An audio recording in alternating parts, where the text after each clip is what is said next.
الله رب العالمین فرمایي یا ایها الذین آمنوا استعینوا بالصبر والصلاة. الله نه مدد غوښتل په دوه طریقو سره، په صبر سره او په لمونځ سره. په صبر باندې موږ خبره کړې وه چې چاته سړی مصیبت ورسي. په صلات لمونځ باندې مدد د الله نه څنګه غوښتل پکار دي.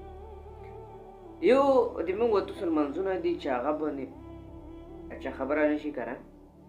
یو کس ویلو چې 50 رکعته نفل دی الغوړګي ته نشي رسولی، 50 روپیا رسولی شي مونځ کې فایده مشو کړه. هدي موږ د توسل لمونځونه حد ته نه رسېدل. صحابه کرامو ته چې کله الله پاک لمونځ نازل کړلو او لمونځ یې ورکړ، صحابه کرام دومره خوشحالو چې د حد نشي.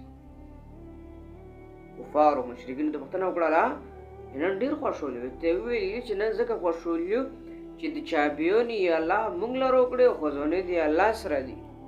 معنا د لمونځ هغه یوه تحفه ده د مسلمان دپاره چې دوی په هره مسله حل کولی شي.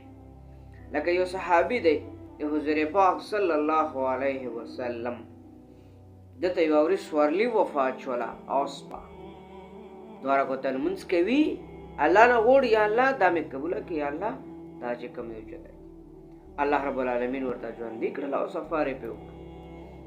پیغمبر علیه الصلاة والسلام ته چې کله مشکل عمل پیښ شولو ډایرکټ بلوړو 2 رکعته لمونځ بیا الله ته وکړو، الله نه بیا وست. کله چې بیماري پرې راوړله نو الله ته بیا سوال د لمونځ سره کوو. کلام چې د صحابه کرامو ته مشکل عمل پیښ شو نو الله پاک پیغمبر علیه الصلاة والسلام صحابه کرامو عادت مبارک دا چې مسجد ته بلوړل. همداره کام چې کله باران نه کېدو نو جومات ته صحرا ته بلوړ استسقا لمونځ به وکړلو، الله پاک باران. همداره کم پیغمبر علیه السلام ته هر یو مشکل وخت کې پیغمبر علیه الصلاة والسلام مبارک هغه به چېرته تللو مسجد ته و نفل به کول، الله نه ویل. لمونځ باندې خپل بچي عادت کول، خپل بچي په لمونځ باندې عادت کول او د لمونځ فرایض او مستحبات ته پیژنه. نن خو د لمونځ نه موږ مکمل ځان خلاصو که موږ جمع وګورې، که د موږ عام لمونځونه وګورې، ادنه موږ ځان خلاصو. نو موږ الله مدد څنګه وکړي چې نه په موږ کې صبر شته دی او نه په موږ کې لمونځ عادت شته دی چې لمونځ طریقه کار څنګه لمونځ کول دا د موږ و د تاسو یو رواج جوړ شو. به خلک چې کوم درا ختم. نن لمونځ چې کله موږ ټیک شو الله فرمای اقم الصلاة تنها عن الفحشاء والمنکر. کله د لمونځ قایم کړلو الله رب العالمین قرآن کریم کې فرمای چې لمونځ دې قایم کړو ته به د فحش او د سوء د غلطو کارونو نه منع شي. پیغمبر علیه الصلاة والسلام د صحابي راغی چې الله رسول تمام ګناهونه راکړي دي. پیغمبر علیه الصلاة والسلام ورته وفرمایل چې د لمونځ کوه، د وخت پابندۍ سره لمونځ کوه او دروغ مه وایه. دا 2 صفات یې د پیغمبر علیه السلام ته وښایل. زموږ د بعد راغی وی یا الله رسوله مو تمام ګناهونه پرېښي دي، تمام ګناهونه.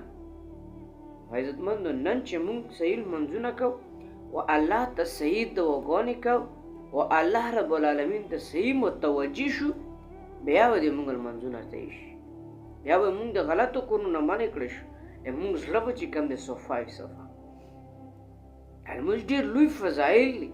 ځکه د په شارټ کلیپ کې واخلم په هغه کې 10-15 منټ لګي.